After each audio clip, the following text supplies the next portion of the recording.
रुखसार sir आप देख रहे हैं वर्ल्ड रिएक्शन यूट्यूब चैनल। अगर वीडियोस लगे चैनल को लाइक शेयर कर दें। नीतीश राजपूत की video reality of Hamas Israel conflict, तो बड़ी वीडियो लेंथ थी 40 आई थिंक 39 मिनट्स की आई थिंक गालबन। तो इसको हम करेंगे 2 पार्ट्स में, क्योंकि ये एक पार्ट में आई थिंक कभी भी नहीं होगी, बहुत लंबी है। 2 पार्ट्स में करेंगे। एक पार्ट पर अगर आपको रिएक्शन अच्छा लगेगा तो दूसरा पार्ट करेंगे, अदरवाइज आई थिंक नो। तो देख लेते हैं पहले वीडियो, ये क्या बोलते हैं इजराइल और हमास की जो कन्फ्लिक्ट है, फिर देते हैं अपना रिएक्शन।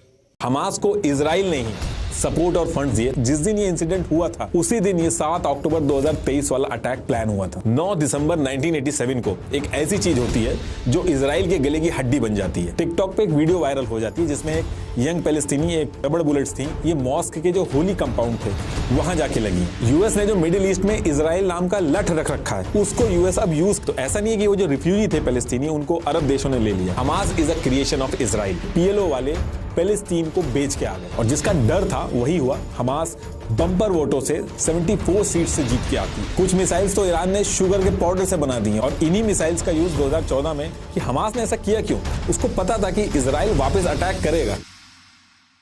देखिए इजराइल की जो पूरी हिस्ट्री है, कैसे जूस आए, कैसे ये देश बना, इनका किंगडम क्या था, जूस को क्यों छोड़ के जाना पड़ा, जेरूसलेम क्रिश्चियन मुस्लिम और जूस के लिए इतना इंपॉर्टेंट कैसे हो गया, ये सब हम एक वीडियो में ऑलरेडी डिस्कस कर चुके हैं। वो वीडियो आप जरूर देखिएगा। इस वीडियो में हम बात करेंगे कि पैलेस्टीन लैंड का ऐसा क्या इशू है जो दुनिया भर की सारी कंट्रीज मिलकर भी सॉल्व नहीं कर पा रही हैं। हमास की शुरू से लेकर आखिरी तक पूरी स्टोरी क्या है, कैसे इजराइल का बनाया हुआ हमास इजराइल पे ही आज इतना भारी पड़ रहा है, और अभी करंट सिचुएशन में भी ये पता होते हुए भी कि इजराइल भारी तरीके से रिटेलिएट करेगा, उसके बाद भी हमास ने हमला क्यों किया, तो ये सारी चीज हम डिटेल में डिस्कस करेंगे। तो देखिए ब्रिटिशर्स के जाने के बाद ये पूरा इशू यूएन में जाता है और 1947 में यूएन पार्टीशन प्लान लेके आता है जिसमें 2 स्टेट सॉल्यूशन लाया गया। 45% एरिया जो था वो पैलेस्टीनियों को दिया गया और 55% एरिया जूस को दिया गया, और जो जेरूसलेम था वो यूएन ने अपने कंट्रोल में रखा। ये वो मैप है। ऑरेंज वाला पार्ट पैलेस्टीन का है, ग्रीन वाला पार्ट इजराइल का है, और ये पिंक वाला पार्ट जो जेरूसलेम है ये यूएन ने अपने पास रखा है। अब जैसे यूएन ये 2 स्टेट सॉल्यूशन पास करता है तो इजराइल तो खुशी खुशी इसको एक्सेप्ट कर लेता है क्योंकि उसके तो मन की बात हो जाती है, लेकिन अरब कंट्रीज इस चीज को मानने से साफ मना कर देती हैं क्योंकि वो 2 स्टेट सॉल्यूशन नहीं डिमांड कर रहे थे। अरब चाहता था कि सिंगल स्टेट प्लान हो। देखिए 2 स्टेट प्लान मतलब कि 2 कंट्रीज बनाई जाएंगी, इजराइल और पैलेस्टीन, और 1 स्टेट प्लान मतलब कि एक ही कंट्री बनेगी, मान लो पैलेस्टीन बनेगी, और उसी के अंदर क्रिश्चियंस मुस्लिम और जूस रहेंगे, वहां मुस्लिम लॉ फॉलो होगा। तो आप नोटिस करोगे जब भी इजराइल और पैलेस्टीन का जो मसला है उसको सुलझाने की बात होती है तो ऑल ओवर वर्ल्ड में 2 स्टेट सॉल्यूशन और सिंगल स्टेट सॉल्यूशन की बात होती है। ज्यादातर कंट्रीज 2 स्टेट सॉल्यूशन की बात करते हैं। तो यूएन 2 स्टेट प्लान इंप्लीमेंट करता है और इजराइल इसको बड़े ही आराम से मान लेता है। 14 मई 1948 को इजराइल इंडिपेंडेंस अनाउंस कर देता है और स्टेट ऑफ इजराइल बना देता है। अब पैलेस्टीन जो था उसकी कोई लीडरशिप नहीं थी, मिलिट्री नहीं थी, तो वो रिटेलिएट नहीं कर पा रहा था। तो अरब कंट्रीज पैलेस्टीन के सपोर्ट में आती हैं। 14 मई 1948 को इजराइल बना था। उसके नेक्स्ट डे 15 मई 1948 को अरब countries Egypt, Syria, Iraq, Lebanon, Jordan मिलके इजराइल पे अटैक कर देते हैं। इजराइल छोटा सा देश था जिसको बने सिर्फ 1 दिन हुआ था, तो देखा जाए तो इतनी सारी कंट्रीज मिलके इजराइल को हरा ही देती, लेकिन ऐसा होता नहीं है। ये वॉर 1 साल तक चलती है और इजराइल अरब कंट्रीज को हरा देता है। और हराने के बाद क्या करता है कि यूएन ने जो 2 स्टेट बना के एरिया डिवाइड किया था वो तो दूर की बात, इजराइल उससे ज्यादा एरिया कब्जा कर लेता है। ये देखिए ये लड़ाई से पहले का इजराइल, और लड़ाई जीतने के बाद ये जो ग्रीन वाला पार्ट है ये एरिया भी इजराइल अपने पास ले लेता है। और इस इजराइल अरब वॉर के बाद एक एग्रीमेंट होता है जिसे आर्मिस्टिक एग्रीमेंट 1949 भी बोला जाता है। इसमें एक टेम्परेरी लाइन बना दी गई थी जिसे ग्रीन लाइन बोला गया था कि यूएन ने जो कहा है वो तो छोड़ो फिलहाल, जब तक कोई इस चीज का हल नहीं निकल पाता है ग्रीन लाइन फॉलो होगी। ये है वो ग्रीन लाइन वाला मैप। तो इस लड़ाई के बाद जो मैप बना वो यूएन वाले मैप से एकदम अलग बना। इसमें ये ब्राउन वाला पार्ट इजिप्ट के पास चला गया और ये पर्पल वाला पार्ट जॉर्डन के पास गया, और इस जॉर्डन वाले पार्ट को वेस्ट बैंक बोला गया क्योंकि ये जॉर्डन रिवर के वेस्ट में था। बाकी सब इजराइल के पास चला गया। देखिए इजराइल पैलेस्टीन की वॉर काफी पुरानी है और ये आज तक चलती आ रही है, इसलिए इसको कर्स्ड वॉर भी बोला जाता है। कुछ टाइम पहले मैंने एक ऑडियो बुक सुनी थी, Israel versus Palestine the cursed war. उससे मुझे इस वॉर के बारे में काफी कॉन्टेक्स्ट मिला था और तभी से मेरा इसमें काफी इंटरेस्ट डेवलप हुआ। इस ऑडियो बुक में जूज, हॉलोकॉस्ट से लेके क्रिएशन ऑफ इजराइल टाइम्स के भी इशू मेंशन किए गए हैं, जिसका असर आज की सिचुएशन तक पड़ते आ रहा है। नॉर्मली इतनी डिटेल मिलना मुश्किल होती है, बट ये काफी डिटेल्ड है और मुझे काफी इंटरेस्टिंग भी लगी। इस ऑडियो बुक की रेटिंग 4.3 स्टार है और काफी लोगों ने इसको पसंद किया है। ये ऑडियो बुक कुकू एफएम पे अवेलेबल है, आप इसको जरूर सुनिएगा। आई एम श्योर इससे आपकी समझ इस टॉपिक पे और बढ़ेगी। कुकू एफएम इंडिया का लीडिंग ऑडियो शो प्लेटफॉर्म है, जहां 2.5 मिलियन से ज्यादा पेड सब्सक्राइबर हैं। आप मेरी Israel and Palestine conflicts video जरूर देखना और कुकू एफएम पे सुने एक और historical audio book, Mossad the greatest mission of Israel secret service. आप मेरा कूपन कोड NR50 यूज कर सकते हैं for 50% of on first month subscription in just ₹49। Enjoy 10,000 audio show. Link is in the description and pin comment. तो topic पे वापस आते हैं। अब जब ये सारी चीजें हुई तो पैलेस्टीन के लिए तो कोई जगह बची ही नहीं और एक तरह से पैलेस्टीन जो देश था वो पूरी तरीके से खत्म ही हो गया। और जब देश ही नहीं बचा तो ये जो 7 लाख पैलेस्टीनी थे ये रिफ्यूजी बन जाते हैं। इस दिन को पैलेस्टीनी आज की डेट तक भूले नहीं है। इस दिन को ये लोग नकबा डे कहते हैं। इसमें एक चीज और ऐड कर देता हूं कि अरब तो लड़ रहे थे पैलेस्टीनियों के लिए, लेकिन जब पैलेस्टीनी रिफ्यूजी बन गए तो ऐसा नहीं है कि वो जो रिफ्यूजी थे पैलेस्टीनी उनको अरब देशों ने ले लिया। तीनों कंट्रीज में से किसी भी कंट्री ने रिफ्यूजी को अपना सिटीजन बनाने का ऑफर तक नहीं दिया। इनफैक्ट उस टाइम पे इन कंट्रीज ने सिटीजनशिप के जो लॉ थे वो और स्ट्रिक्ट कर दिए थे। अच्छा, साइड से यूएन इजराइल पे कॉन्टिन्यूअसली प्रेशर बना रहा था कि ये जो 2 स्टेट सॉल्यूशन हमने निकाला था उसको फॉलो करो आप। इसके जवाब में इजराइल ने कहा कि हमें सिक्योरिटी का थ्रेट है, ये जो जॉर्डन और इजिप्ट के पास जो ऑक्यूपाइड एरिया है ये पैलेस्टीनियों को आप दे दो। लेकिन जॉर्डन और इजिप्ट ने कहा कि ऐसा करने से इजराइल फिर से हमारी पोजीशन खराब कर देगा और फिर से अटैक वगैरह कर देगा, इसलिए जब पूरा इजराइल हमें मिल जाएगा तो एक साथ पैलेस्टीनियों को बसाया जाएगा, तब तक ये हमारे अंडर में रहेगा। इस लड़ाई के कुछ साल बाद पैलेस्टीनियों को भी लगा कि हमारा खुद का भी कुछ होना चाहिए, तो 1964 में पैलेस्टीन ने PLO, पैलेस्टीन लिबरेशन ऑर्गेनाइजेशन बनाई, जिसका मेन एम था इजराइल से जमीन को वापस लेना। लेकिन शुरू में जब PLO बनी थी तो ये उतनी ज्यादा इंपैक्टफुल नहीं थी। अब इसके 3 साल बाद 1967 में फिर से अरब कंट्रीज इजराइल पे अटैक करती हैं। एग्जैक्टली 5 जून 1967 को ये वॉर स्टार्ट होती है और 10 जून 1967 को खत्म हो जाती है, इसलिए इसको 6 डे वॉर भी कहा जाता है। इसमें इजराइल इन 3 कंट्रीज इजिप्ट, जॉर्डन और सीरिया को फिर से हरा देती है। इस वॉर में इजराइल पहले इजिप्ट से गाजा स्ट्रिप लेती है, उसके बाद ये जॉर्डन की तरफ जाते हैं, उनसे वेस्ट बैंक ले लेती है और वहां पे भी ये रुकते नहीं है। इसके बाद ये सीरिया की तरफ जाते हैं और वहां गोलन हाइट जो है उसको ले लेते हैं और साथ में जेरूसलेम को भी अपने कंट्रोल में ले लेते हैं। अगर आपने हमारी पुरानी वीडियो देखी होगी तो आपको पता होगा कि जूस के लिए जेरूसलेम कितना इंपॉर्टेंट है। इस लड़ाई के बाद जूस ने यह कहा कि ये 18 साल बाद अपने किंगडम को वापस ले लिया। ये लोग अपने कैलेंडर के हिसाब से जिस दिन ये चीज हुई, इस दिन के बाद से इन्होंने अपने कैलेंडर के हिसाब से इस दिन को जेरूसलेम डे के नाम से बनाया। तो देखिए, ये जब लड़ाई खत्म होती है तो इस लड़ाई में इजराइल के पास 100% एरिया आ जाता है। अब देखिए, 100% एरिया तो मिला इनको, लेकिन उस एरिया के साथ साथ इनको 2 मिलियन पैलेस्टीनीज जो थे वो भी मिले। और इसमें सबसे बड़ा क्वेश्चन ये था कि जो पैलेस्टीन है वो तो देश बचा ही नहीं था, तो ये जो पैलेस्टीनी है, जो 2 मिलियन पैलेस्टीनी है, ये किस कंट्री के सिटीजन बनेंगे। अब ये 2 मिलियन पैलेस्टीनी थे, इनको इजराइल सिटीजनशिप भी नहीं देना चाहता था इजराइल की, क्योंकि अगर वो ऐसा करता तो पैलेस्टीनियों को राइट टू वोट मिलता और फिर ये इलेक्शन में वोटिंग करते, अपने लीडर को जितवा सकते थे। तो ये सारी चीजें वो चाहते नहीं थे। ओवरऑल पॉपुलेशन से भी कंसिडर किया जाता तो पैलेस्टीनियों का जो नंबर था वो ज्यादा हो जाता, तो इनके हाथ में पावर आ सकती थी। इजराइल की पूरी मेहनत खराब हो जाती, इसलिए वो ये नहीं करना चाहते थे।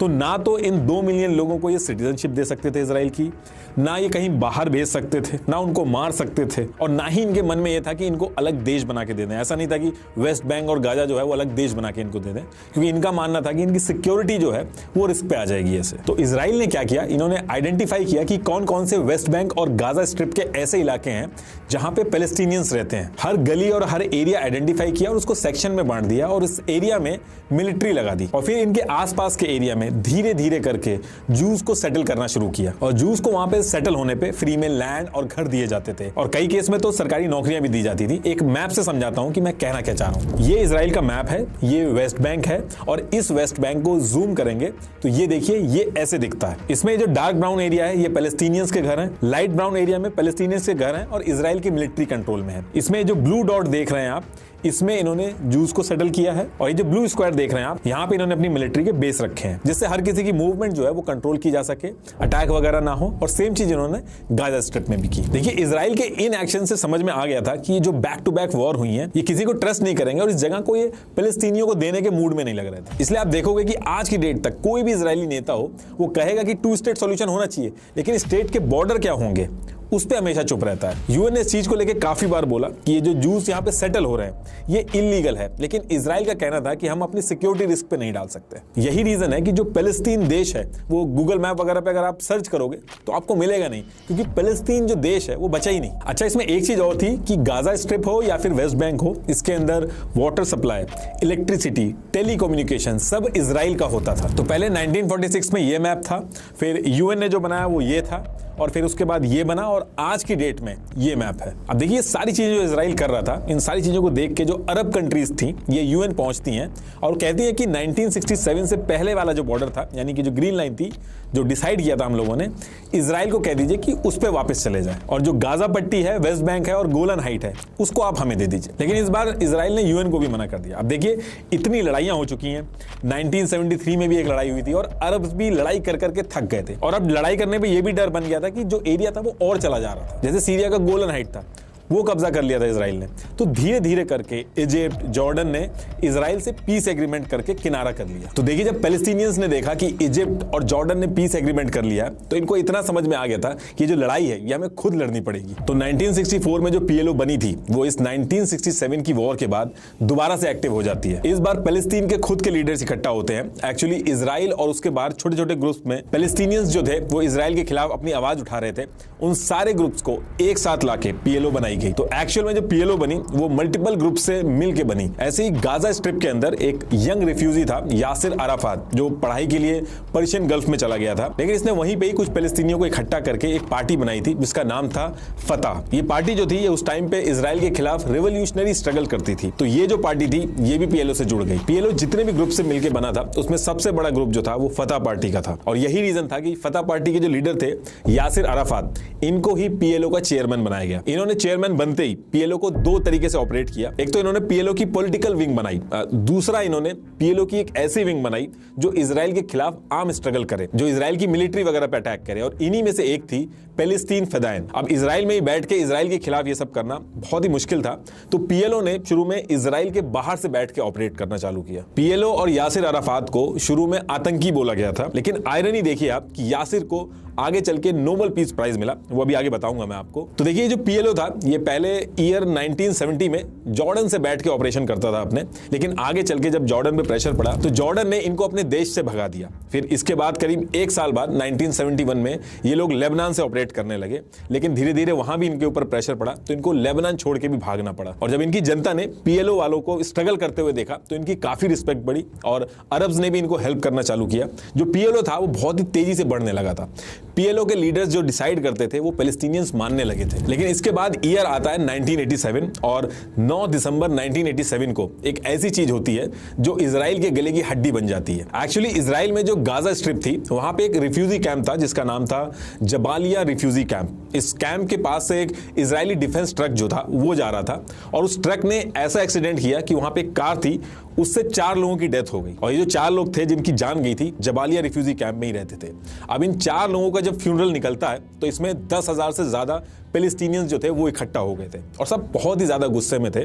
और धीरे धीरे ये बात होने लगी कि ये जो एक्सीडेंट किया गया है ये जानबूझ के किया गया है। और फिर भीड़ जो थी वो बेकाबू हो जाती है। भीड़ जो थी वो इजराइल के जो कैंप वगैरह थे उन पर अटैक करती थी, बॉटल्स में आग लगा के फेंकती थी, प्रोटेस्ट करने लगी, कई तरीके से वायलेंस किए। जो वॉल्स थी वहां पे इजराइल के खिलाफ गालियां लिखने लगी। तो उस एरिया में ये सारी चीजें शुरू हो जाती हैं। अब इसके रिस्पॉन्स में इजराइल 80,000 से ज्यादा सोल्जर्स जो थे वो गाजा स्ट्रिप में भेज देता है और इससे टेंशन और बढ़ जाती है। जो लोकल पैलेस्टीनीज थे और जो इजरायली फोर्सेस थी दोनों तरफ से बहुत ज्यादा जाने गई। धीरे धीरे जो बात थी गाजा स्ट्रिप से वेस्ट बैंक की तरफ पहुंच जाती है और वहां के भी जो पैलेस्टीनियंस थे वो भी भड़क जाते हैं। और इस टाइम पे पीएलओ के जो लीडर्स थे वो भी अपने लोगों के साथ आ जाते हैं। ये पहली बार था जब इजरायली फोर्सेस जो थी वो बैकफुट पे आती हुई दिख रही थी, क्योंकि कन्वेंशनल वॉर जो थी उसमें तो इजराइल जीत रहा था, लेकिन ऐसी आम लोगों की भीड़ में आप 100 टैंक भी लाके खड़ा कर दो, आपको कैसे पता चलेगा कि इनमें से कौन अटैकर है और कौन नॉर्मल आदमी है जो अपना काम करने जा रहा है। 6 साल तक कॉन्टिन्यूअसली लड़ाई चलती है। इस चीज को बोला गया फर्स्ट इंतफादा, जो कि 8 दिसंबर 1987 को शुरू हुआ था और 13 सितंबर 1993 को खत्म हुआ था। अच्छा, जब ये फर्स्ट इंतफादा गाजा स्ट्रिप के अंदर चल रहा था तो गाजा स्ट्रिप में एक ऑर्गेनाइजेशन थी मुस्लिम ब्रदरहुड नाम से। अच्छा, ये जो ऑर्गेनाइजेशन थी मुस्लिम ब्रदरहुड, इसको इजराइल ने गाजा स्ट्रिप के अंदर इस्लामिक सेंटर बनाने के लिए, चैरिटी करने के लिए, जो गरीब पैलेस्टीनीज थे उनके लिए पैसे इकट्ठे करना हो या फिर बच्चों के लिए स्कूल वगैरह बनाना हो, ये सब करने के लिए अलाउ कर रखा था। ये जो ऑर्गेनाइजेशन थी ये थी तो पैलेस्टीनियों के सपोर्ट में, लेकिन ये पीएलओ वगैरह के साथ मिलकर आर्म स्ट्रगल नहीं करती थी, वायलेंस नहीं करती थी। ये उस टाइम पे गाजा स्ट्रिप के अंदर इस्लाम की टीचिंग को बढ़ावा दे रही थी, इसलिए इसको इजराइल की जो मिलिट्री थी, गवर्नमेंट थी, वो इसको काफी फंड भी करती थी मस्जिद वगैरह बनाने के लिए गाजा स्ट्रिप के अंदर। और इस वजह से गाजा स्ट्रिप के अंदर इनके जो पैलेस्टीनी फॉलोवर्स थे वो बहुत तेजी से बढ़ रहे थे। अब जब ये फर्स्ट इंतफादा हुआ गाजा स्ट्रिप के अंदर और ये जो ट्रक वाला इंसिडेंट हुआ, तो 10 दिसंबर 1987 को मुस्लिम ब्रदरहुड के कुछ लीडर इकट्ठा होते हैं और एक मीटिंग की शेख अहमद यासीन के घर पे। शेख अहमद यासीन मुस्लिम ब्रदरहुड जो ऑर्गेनाइजेशन थी उसके हेड थे। तो इस मीटिंग में इनके लीडर्स ने कहा कि पूरे गाजा में प्रोटेस्ट हो रहे हैं, लोग गुस्से में, अगर हम इनको सपोर्ट नहीं करेंगे तो गलत मैसेज जाएगा, हमारे फॉलोवर्स भी नाराज हो सकते हैं हमसे, उनका सपोर्ट हमारी ऑर्गेनाइजेशन से कम हो जाएगा। अब मुस्लिम ब्रदरहुड के लीडर शेख अहमद यासीन इन सब में इन्वॉल्व नहीं होना चाहते थे। उनका कहना था कि किसी भी तरीके के वायलेंस में हमें इन्वॉल्व नहीं होना है, उससे कोई फायदा नहीं है और ये टाइम सही नहीं है। लेकिन इनकी लीडरशिप ने एक काम किया कि सेम ईयर 1987 में मुस्लिम ब्रदरहुड की अलग से एक नई विंग बनाई जिसका नाम रखा हरकत अल मुकवामा अल इस्लामिया, जिसको शॉर्ट में बोला गया हमास। अब जब ये हमास बनी तो इसके कुछ दिन बाद ही इसमें एक पैलेस्टीनी रेफ्यूजी जुड़ा जिसका नाम था मोहम्मद डेफ, जो आज की डेट में दुनिया का मोस्ट वांटेड टेररिस्ट है। और ये जो 7 अक्टूबर को अभी ये जो अटैक हुआ है, ये पूरा हमला इसी ने प्लान किया था, वो अभी आगे बताऊंगा मैं आपको। तो ये जब हमास बना, इसने प्रोटेस्ट वगैरह स्टार्ट किए। पीएलओ इस टाइम पे इजराइल के लिए एक बहुत बड़ा टेंशन था। और वहीं दूसरी खत्म वीडियो काफी लेंथी थी, हम इसको 2 पार्ट्स में डिवाइड करेंगे यार। इंटरेस्टिंग मैं कहता हूँ कि ध्रुव राठी तो पीछे रह गया, अभी नहीं पीछे रह गया, बाकी सारे पीछे रह गए यार। इस नीतीश ने कमाल कर दिया, इसने हमें एंड तक पहुंचा दिया, जड़ तक, कि ये जड़ है असल में क्या और ये क्यों जड़ बनी है और ये जड़ इतना ताकतवर पौधा कैसे बन गई। मैं कहता हूँ कोई डाउट है अभी? कोई डाउट नहीं है, हमें पता ही नहीं था ऐसी बातों का जो पता चल गया अभी। इतना तो किस तरह पीएलओ बनी, किस तरह पीएलओ से फिर वो दूसरी पार्टी, उससे फिर ये बना पार्टी नहीं, वो ग्रुप तंजीम बनी, उस तंजीम से ये हमास निकला। वो उस तंजीम का क्या नाम था यार, वो नाम मुस्लिम बरादरान की वो इस तरह का नाम था, और उससे ये निकला। असलम भाई मजा आया? पहले ये बताओ, बाकी बातें बाद में करेंगे। सोच नहीं गए ये कहीं पहुंचे हमने? अच्छा, मैं हैरान हूँ कि आज तो ये वही बात होगी कि जो पाकिस्तान ने तालिबान बनाए थे, आज उल्टा वही इनसे भिड़ है। हाँ। तो ये हो गया हमास, पाकिस्तान ने टीटीपी बनाया था, तालिबान ही बनाए थे ना। हाँ। तो वो आज उल्टा पाकिस्तान के खिलाफ हो गए हैं। तो यही बात इजराइल वालों ने भी की, इजराइल वालों ने हमास को सपोर्ट किया, आज वही हमास उनके खिलाफ है। और वो वीडियो में ये बताया जा रहा है कि वो इतने तंग हैं कि पूरी इनके लड़ने के लिए पूरी उनकी प्लानिंग भी उन्होंने कई बार की, लेकिन इन पर कोई काबू नहीं पा सके। वो उनका कहने का मतलब ये था। और इस हमास ने उनको काफ़ी सालों से नाक में दम कर रखा है इजराइल में। तो हालात देख लें आपके, जब आप किसी को सपोर्ट करेंगे, किसी ऐसी तंजीम को जो किसी के खिलाफ इस्तेमाल, यानी कि आप ही की तरफ आएगी। दूसरे अल्फाज में हमास फलस्तीनियों का रिप्रेजेंटेटिव नहीं है, बल्कि जो इजराइलियों का बिगड़ा हुआ बच्चा है। हाँ। दूसरे अल्फाज में ये कहा जाए ना, एक बच्चा ना अपने वालिदैन से लड़ पड़ता है तो अपने पालते हैं, उल्टे देते हैं, लेकिन जब वो उसकी बात ना माने, हट जाए उससे, तो फिर वो उल्टा उसी बिगड़ा हुआ हो जाता है। यकीन कर जाए इस भाई ने तो मतलब वीडियो पहले भी देखी है, ये नहीं मतलब नहीं देखी। अभी एक और पेंडिंग वीडियो है, अंकित क्या नाम उनका, वो उनका नाम मुझे आई का है, लेकिन वो है 3-4 घंटे की। मुझे लगता है हमें वो भी करनी चाहिए। ये एक बात उन्होंने मुझे पहले भी थोड़ी सी मालूम थी कि उन्होंने बात ये की थी कि ओस्लो मेरे ख्याल में कोई इनका हुआ था, हाँ, मीटिंग हुई थी। तो उस मीटिंग में वो फलस्तीनी जो यासर अरफात है और ये दूसरे इनके जो मेरे ख्याल में लीडर थे इजराइल के, वो भी गए थे। ये बात उन्होंने बिल्कुल ठीक की थी। मैं कहता हूँ कि ये दोनों ने ठीक की थी। मिल बैठ के इसका कोई ना निकाल रहे थे, लेकिन दोनों को लगा था कि ये अपने मुल्क की मुफाद के अगेंस्ट है। तो ये जो उन्होंने कोशिश तो ठीक की थी कि चले पीसफुली इसका कोई हल निकाल लें, लेकिन मैं कहता हूँ कि वो जो इजराइल के थे लीडर उनको भी गोली मार के कत्ल कर दिया और इनको भी यासर अराफात को भी मेरे ख्याल में शहीद कर दिया, लेकिन गलत बात थी। अगर वो अच्छा, कोई इनका हल एक निकाल और रहे बात थे- हम भूल गए हैं क्या कि इजराइल ने 100% एरिया कब्जा लिया था। तो भाई कब्जा अभी भी कब्जा किया हुआ है, है। तो वो फलस्तीन क्यों लड़ रहे हैं? इसी वजह से लड़ रहे हैं। यार आप सोचें, हमास जो है पीएलओ के खिलाफ क्यों गया था, बता सकते क्यों गया था? वो इजराइल के साथ यही तो कह रहा था कि पीसफुली हम इसका कोई सोल्यूशन निकालते हैं। तो हमास वालों ने फलस्तीन वालों को ये यकीन दिलाया कि जो पीएलओ है वो फलस्तीन के हक में नहीं है। तो ये भी फिर हो सकता है कि जो हमास इलेक्शन जीता है वो उसमें भी हाथ इजराइल का ही हो जितवाने में। उसको इसका फायदा नहीं उसको पे इसका कोई फायदा बेनिफिट नहीं होगा मेरी बात सुने। मैं ऐसे देखो हमास किसका पैदा करता है? हमास लाजमी तो नहीं कि हर जगह पे इजराइल ने सपोर्ट की हो। यार किसका पैदा करता है? किसका बच्चा है? इजराइल का बच्चा है। तो ये इलेक्शन जीता ये हम भी जानते हैं, गजा पट्टी में वेस्ट बैंक में भी ये इनके वेस्ट बैंक में पीएलओ था और गजा पट्टी में ज़्यादा ये हैवी था हमास ग्रुप।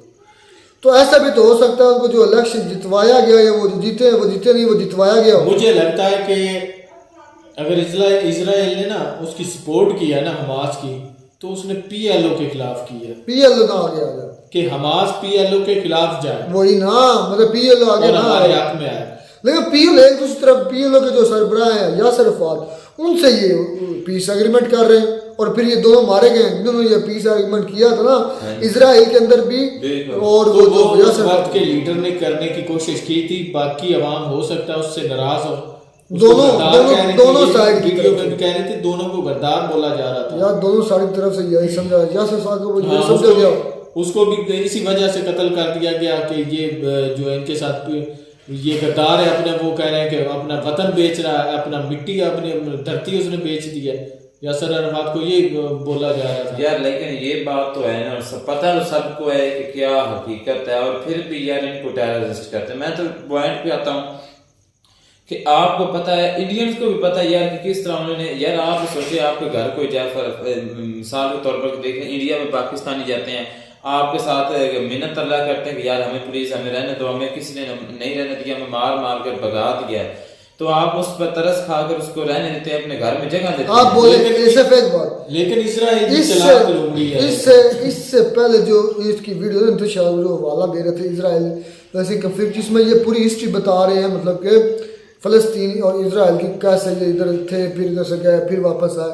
मुझे लगता है अब हमें वो भी करनी चाहिए आई थिंक वो भी करनी चाहिए। ये तो बड़ी इंटरेस्टिंग वीडियो बन गई है। मुझे तो ये इतनी पता था कि हमास को पहले कहीं ना कहीं सपोर्ट करता था, सुना था इतनी डिटेल बात ये भी है कि इजराइल एक वाकई ना चलाक हुई है यार। वो उसने फलस्तीनियों को ना नेशनैलिटी नहीं दी। हाँ देखिए, सिर्फ इस वजह से कि कहीं ये आप हमारे साथ जब इलेक्शन करवाएंगे, इलेक्शन में अगर इनका कोई बंदा हावी होता है तो वो हमारे लिए खतरे की अलामत है। यार हम बोलते हैं क्या है, मुसलमान का भाई ये मुसलमानों ने भी तो उनका हाथ नहीं पकड़ा फलस्तीनियों का।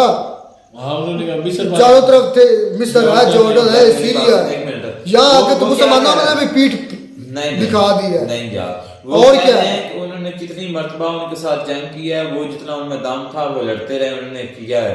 जब उन पर भाई ऊपर से बहुत ज्यादा प्रेशर पड़ा, उनको भी खतरा था, तो उस वजह से भाई हर कोई फिर अपने घर को भी तो देखना ही होता है ना। वो बात कर रहे हैं पीएलओ की, लेकिन वो कह रहे हैं कि जो 20 लाख 2 मिलियन थे 20 लाख फलस्तीनी, उनकी किसी ने भी दाद रसी मुसलमानों में की, उनको रिफ्यूजी किसने लिया है? मिस्र ने भी नहीं, आज दरवाजे बंद कर दिए, बंद किए, आज भी बंद है मिस्र के दरवाजे, नहीं खोल रहा आज भी कि कोई रिफ्यूजी ना आए। इसका मतलब ये है कि आप कोई नहीं, मुसलमान कंसेप्ट खत्म हो गया है, भाई कोई नहीं, अपना देखो। आप जो समझ रहे हैं ना रहमतुल्लाह, आप कह रहे हैं मुसलमान एक दूसरे के बड़े हैं, वो उठ खड़े, ये देखो उनमें 20 जो मिलियन 2 मिलियन जो लोग हैं, ये 20 लाख फलस्तीनी थे, उनको क्यों नहीं जगह दी गई मिस्र के अंदर, सीरिया के अंदर, जॉर्डन के अंदर? क्या वजह देनी चाहिए थी ना। क्यों नहीं देने चाहिए थे? वो उनके अपना कंट्री था, अगर वो देते तो मसले हल हो जाना था। वो सारे का सारा अब भी कब्जा लिया, लेकिन फिर भी उसने उस वक्त कब्जा लिया और इनके अंदर एहसास खत्म हो जाना था। इनको रहने के लिए किन के अंदर खत्म हुआ, किन को? फलस्तीनियों के यार नाम बोलो ना, पता नहीं समझ लेते, कंफ्यूज कर देते हो यार। आप तो समझ नहीं लगती, आप गोल गोल कर देते, उसको कब्जा लेना था, उनके अंदर खत्म हो जाए, पता नहीं किसने कब्जा लेना था, किस में एहसास खत्म हो जाता यार। था। फलस्तीन ने कब्जा लेने, सॉरी इजराइल ने कब्जा लिया, तो अभी भी कब्जा उनका ही है। लेकिन उस वक्त अब लोगों के दरमियान, लोगों के अंदर ये है कि हमने वापस उसको लेना है, ये गुस्से की लहर। खैर बात इतनी है, वीडियो इंटरेस्टिंग होगी, हमने हाफ की है, लेकिन अभी इसकी हाफ वीडियो रहती है। मज़ेदार होगा ये कंक्लूड क्या करते हैं नीतीश, और इसकी जो पहली वीडियो जिसमें उसने पूरी हिस्ट्री यहूदियों की बताई है, अब मुझे पहले ये वीडियो नहीं पता था, उस पर भी रिएक्शन करेंगे। मिलते हैं नई वीडियो में, तब तक दीजिए इजाज़त, अल्लाह हाफ़िज़।